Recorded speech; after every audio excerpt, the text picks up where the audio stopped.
I জানি যে চিটাঙের মানুষ মানে মা বাপল কিল্লা করি মাইয়ালরে আঁকড়ে রাখে। তুই পড়ালেখা করিবে, তুই স্কুলে যাবে, টিউশনি করিবে, সরি করিবে, ব্যাক করিবে, কিন্তু তোমার সিগল দিয়ে তোর হাত পা বাঁধা থাকিব।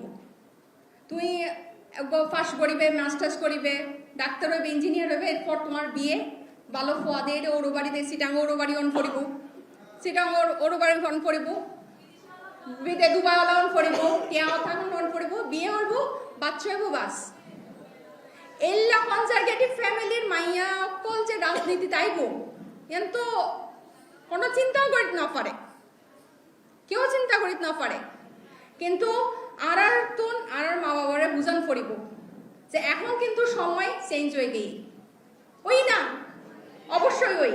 আমি কিন্তু অনরার হতা শুরুত্ব নয় উনির অনরার মধ্যে কিন্তু এই উদ্যম গান আছে। চিটাঙের মধ্যেই যে অনরা প্রীতিলতার হতা হন, প্রীতিলতা যে স্বপ্ন শুরু করছিল, যে সাহস দেখায় কিন্তু আন্দোলন ধরে রাখুন করিব। আই কিন্তু দেখিতে অনরার ব্যাকুণের মধ্যে সেই সাহস আছে, এন্ড কিন্তু আর ভাই অক্কলও আছে। আই অনরার কইও অনরা তার মাই অক্কলের হাত পাত সিওল নয় পাতুন, সিওল নদিও যে অনে যদি দেশ লয় পাবিত পারন ওগো মাইও কিন্তু দেশ লয় পাবিত পারিব।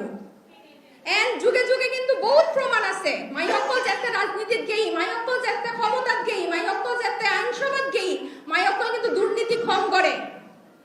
অন্যরা দেখেন অন্যরা কিন্তু ব্যাক অধিকারের কথা হন, ডে কেয়ারের কথা হন, অন্যরা মাতৃত্বকালীন সুস্থতার কথা হন, অন্যরা যৌতুকের কথা হন, সহিংসতার কথা হন, ব্যাক কিন্তু অন্যরা বুঝন, কিন্তু অন্যরা ছাড় নদন।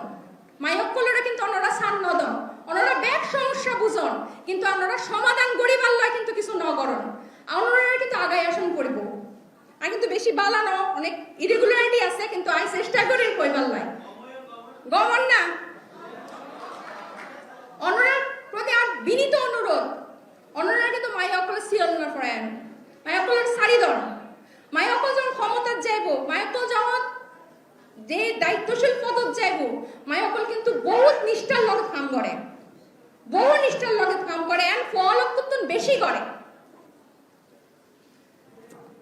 এর থেকে বেশি আর পারতেছি না। আমি আপনাদের সবাইকে আমি এই বিশেষ অনুরোধটা জানাবো, আপনারা মেয়েদের পায়ে শিকল পরাবেন না। বিশেষ করে চট্টগ্রামের মেয়েরা খুবই কনজারভেটিভ ফ্যামিলি থেকে উঠে আসে, যতই শিক্ষিত হোক, যতই তার মেধা থাকুক, সব সময় তার হাত পায়ে একটা অদৃশ্য শিকল পরানো থাকে সেই পরিবারের চাপ থেকে। আপনারা সব সমস্যা বুঝেন, কিন্তু আপনারা সমাধানে যেতে চান না। আমি দৃঢ়ভাবে বিশ্বাস করি এখান থেকে ভবিষ্যতের অনেক নারী নেতৃত্ব উঠে আসবে, এবং সেটার জন্য আপনাদেরকেও সহযোগিতা করতে হবে, আপনাদের দৃষ্টিভঙ্গি, আপনাদের মনোভাবও চেঞ্জ করতে হবে। আমরা কিন্তু প্ল্যাটফর্ম অফার করছি, এখন কিন্তু সেই বস্তা পচা পুরনো রাজনৈতিক অপসংস্কৃতি কিন্তু নাই।